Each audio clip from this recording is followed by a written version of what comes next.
महर्षि अष्टावक्र राजा जनक से कहते हैं, जो व्यक्ति प्रेम में पड़ी हुई स्त्री को देख ले या मृत्यु का सामना कर ले, फिर भी जिसका मन विचलित ना हो, वह शांत और स्वस्थ चित्त बना रहे, ऐसा महापुरुष वास्तव में मुक्त ही है। सुख दुख में पुरुष, स्त्री में संपत्ति, विपत्ति में धीर पुरुष, किसी में भी कोई विशेष भेद नहीं देखता। वह हर परिस्थिति में समदर्शी रहता है। जिस मनुष्य का संसार सरल प्रवाह समाप्त हो गया है, उसमें ना हिंसा रहती है, ना करुणा, ना अहंकार की उछल कूद रहती है, ना हीनता की भावना, ना कोई आश्चर्य, ना कोई शोभ, कुछ भी उसे हिला नहीं सकता। मुक्त पुरुष ना विषयों का द्वेष करता है और ना विषयों में आसक्त होता है। वह नित्यासंग मन वाला, जो मिलता है उसे भी भोग लेता है और जो नहीं मिलता उसे भी सहज स्वीकार करता है। जिसका चित्त शून्य हो गया है, वह ना समाधान असमाधान को जानता है, ना हित अहित के विकल्प को, वह कैवल्य जैसी स्थिति में स्थिर हो जाता है। जिसमें ना ममता है, ना अहंकार, और जिसने निश्चित जान लिया है कि कुछ भी वास्तव में नहीं है, जिसकी भीतर की सभी आशाएं गल गई हैं, ऐसा व्यक्ति कर्म करता हुआ भी वास्तव में कुछ नहीं करता। जिसका मन प्रकाश, मोह, स्वप्न और जड़ता, इन सब से मुक्त हो गया है।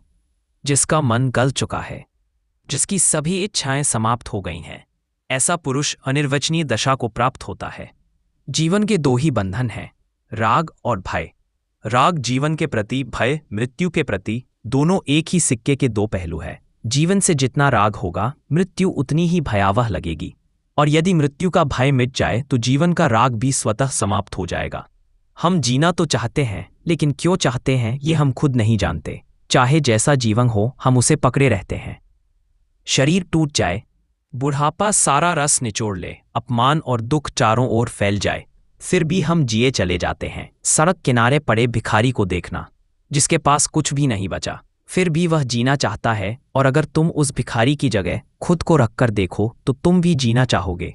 यह जीवन को पकड़े रहने की वासना बहुत प्रबल है, बहुत अंधी है। आखिर हमारे भीतर यह पकड़ क्यों है? क्योंकि जीवन को हमने कभी जिया ही नहीं। हम हमेशा कल की आशा में जी रहे हैं। आज तक कुछ मिला नहीं, लेकिन उम्मीद है कि कल मिल जाएगा। आज तक कोई फूल नहीं खिला, लेकिन विश्वास है कि शायद कल खिल जाए।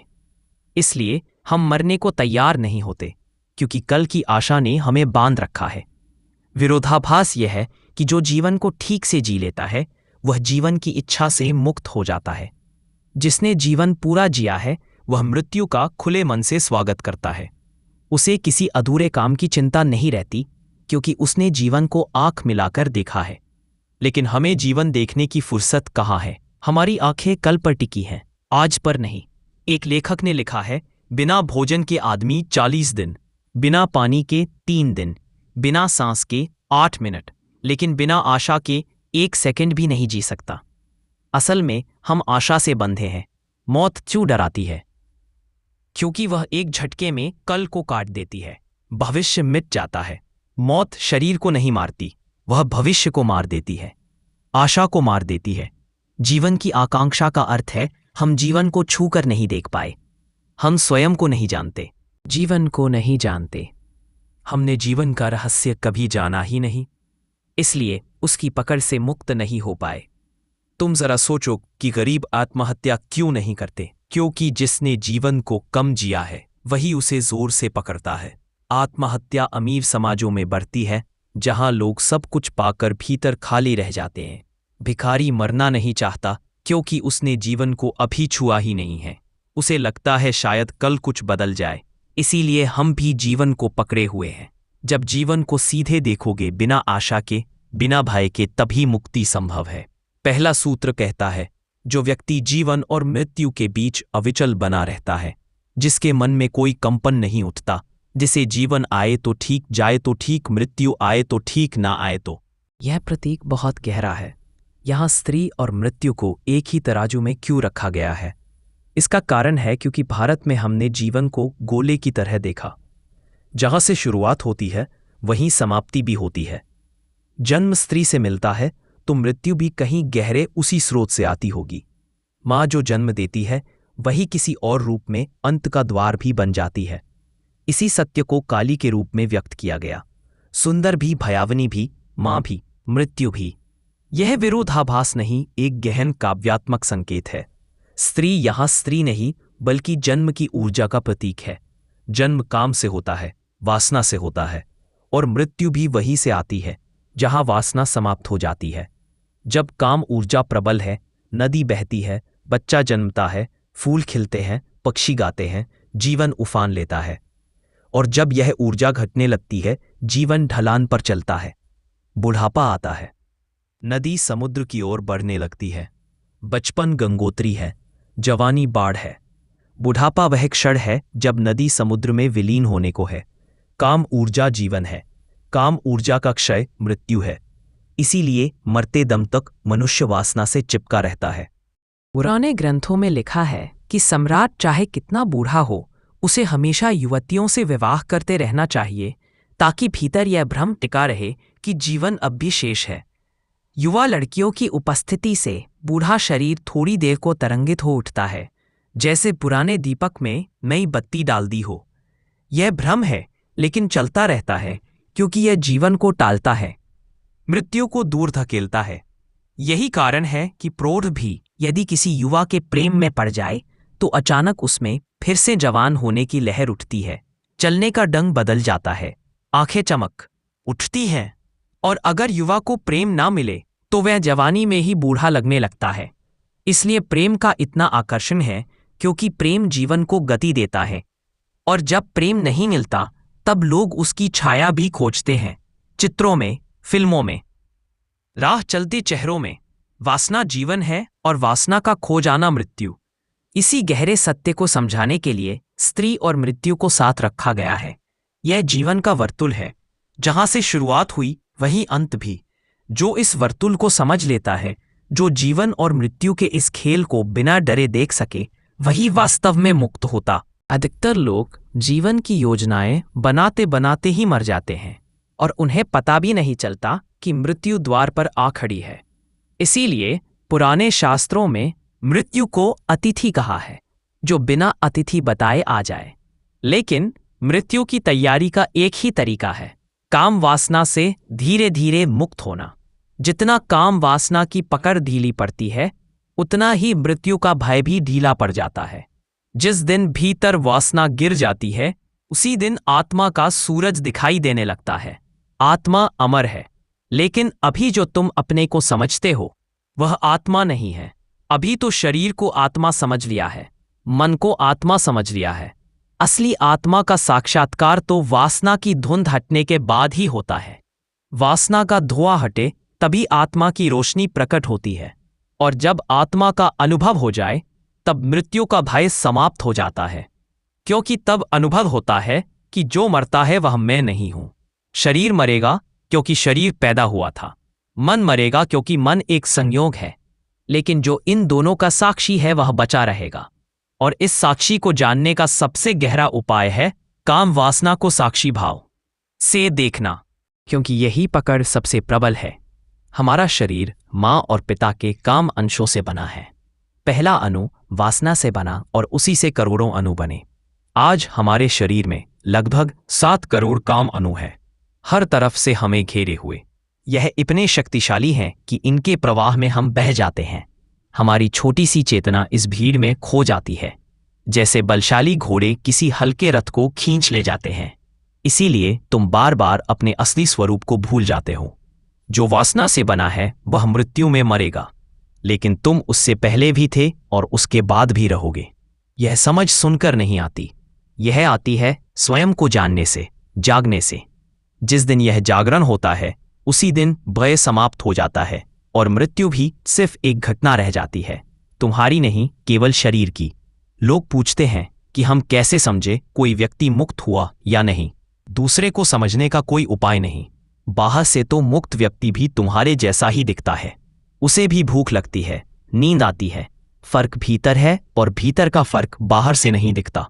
वह खाता है पर होश में खाता है, वह सोता है पर भीतर कोई जागा रहता है। तुमने अपने भीतर झांका नहीं तो दूसरे के भीतर क्या ही देख पाओगे। इसलिए यह प्रश्न ही गलत है कि किसी और की मुक्ति की पहचान कैसे करें। यह सूत्र तुम्हारे लिए है। दूसरों को परखने के लिए नहीं। नहीं तो तुम कृष्ण को भी अनमुक्त कहने लगोगे, क्योंकि सखियां नाच रही हैं, बांसुरी बज रही है और कृष्ण डोल रहे हैं। पर जो डोल रहा है वह शरीर है, भीतर कोई अकंप खड़ा है, नृत्य के बीच में मौन है। हिलते डुलते शरीर के भीतर कोई ज्योति स्थिर है। जिसे स्वयं का अकंप स्वरूप दिख जाए वही इसे कृष्ण में भी पहचान सकता है। महात्मा बुद्ध से किसी ने पूछा कि हम आपको कैसे पहचाने? धन का आकर्षण छोटा है, पद का आकर्षण छोटा है, सबसे गहरा आकर्षण काम वासना का है। धन भी इसलिए चाहते हैं कि वासना पूरी हो सके, पद भी इसलिए चाहते हैं कि वासना की राह आसान हो जाए। राजाओं के पास हजारों वेश्याएं थी, क्योंकि कभी उस व्यक्ति को देखो जिसने सिगरेट पहली बार पी, आंख में आंसू, गला जलता हुआ, दुख ही दुख। लेकिन वही सिगरेट अगर चाह बन जाए, आदत बन जाए, तो वही दुख सुख जैसा लगने लगता है। शराब पहली बार कड़वी लगती है, पर अभ्यास करो तो वही स्वाद बन जाता है। यही खेल है। चाह दुख को सुख में बदल देती है और चाह का अंत सुख को भी दुख में बदल देता है। रिश्तों में भी देखो, जिसे तुमने चाहा, जिसे प्रेम किया, वही विवाह के बाद ऊब बन जाता है। धीरे धीरे समझ आता है कि सुख और दुख अलग नहीं है, वे चाह और ना चाचा के दो चेहरे हैं। जहां चाह खत्म हो जाए वहां दोनों घुल जाते हैं। वहीं निर्विचलता का पहला स्वाद मिलता है। और यह प्रश्न कि मैं कौन हूं तभी प्रकट होता है जब मन अविचल हो जाए, जब कोई तरंग ना उठे। तब जो चेहरा दिखता है वही तुम्हारा असली रूप है। एक ऐसे व्यक्ति की कल्पना करो जिसे ना संपत्ति में कोई भेद दिखाई देता है, ना विपत्ति में, ना पुरुष में भेद रह जाता है, ना स्त्री में।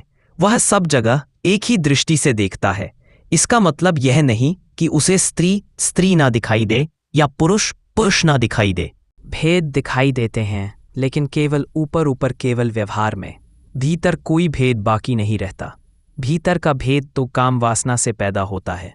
जब भीतर वासना गहरी होती है तो स्त्री अलग लगती है, पुरुष अलग। जब वासना ढह जाती है तो बाहरी शरीर भिन्न है, लेकिन भीतर वही एक आत्मा, ना स्त्री ना पुरुष, केवल शुद्ध चेतना। जिसे आत्मा का अनुभव हो जाता है उसे हर तरफ वही एक प्रकाश दिखता है। और जब किसी का संसार क्षीण हो जाए तो उसके भीतर ना हिंसा रह जाती है, ना करुणा। संसार क्षीण का मतलब बाहर का संसार नहीं, बल्कि भीतर का संसार, विचारों, इच्छाओं, वासनाओं का संसार। जब ये ढह जाता है तो व्यक्ति निर्द्वंद हो जाता है। उसमें ना हिंसा बचती है, ना अहिंसा, ना प्रेम रहता है, ना घृणा। उसके भीतर अब कोई द्वंद शेष नहीं रहता। हम महावीर को महाकरुणावान कहते हैं, लेकिन ये हमारी तरफ से कहा गया शब्द है। जिस व्यक्ति के भीतर क्रोध ही समाप्त हो गया, उसमें करुणा कहाँ टिकेगी? जिसमें हिंसा नहीं बची, उसमें अहिंसा कैसे बचेगी? वह ना दुख देना चाहता है, ना सुख देना चाहता है, क्योंकि उसके लिए दोनों बराबर हो चुके हैं। जो द्वंद की दुनिया में रहते हैं वे ही नाम देते हैं, पर जिसने द्वंद पार कर लिया उसके लिए यह विभाजन अर्थहीन हो जाते हैं। ऐसा व्यक्ति ना अहंकारी होता है, ना दीन। इसलिए उसे पहचानना तुम्हारे लिए मुश्किल हो जाएगा। तुम दो तरह के लोगों को जानते हो, दबाने वाले और दबने वाले, परंपरा को डोने वाले और परंपरा को तोड़ने वाले, आस्तिक और नास्तिक। लेकिन बुद्ध महावीर यह ना आस्तिक है और ना ही नास्तिक। ये अपनी सहजता में जीते हैं, अपनी मौत से काम करते हैं। यदि उनकी सहजता समाज से मेल खा जाए तो तुम्हें लगेगा कि वे परंपरा निभा रहे हैं, और यदि मेल ना खाए तो लगेगा कि वे विद्रोही हैं। लेकिन यह सब तुम्हारी धारणाएं हैं। वे ना किसी की नकल करते हैं और ना किसी का विरोध, क्योंकि वह जीवन को जैसा है वैसा ही स्वीकार कर चुका है। उसके लिए हर क्षण अपनी पूर्णता में पर्याप्त है। वह न किसी से कुछ चाहता है, न किसी से डरता है। उसका चलना भी सहज है, ठहरना भी सहज।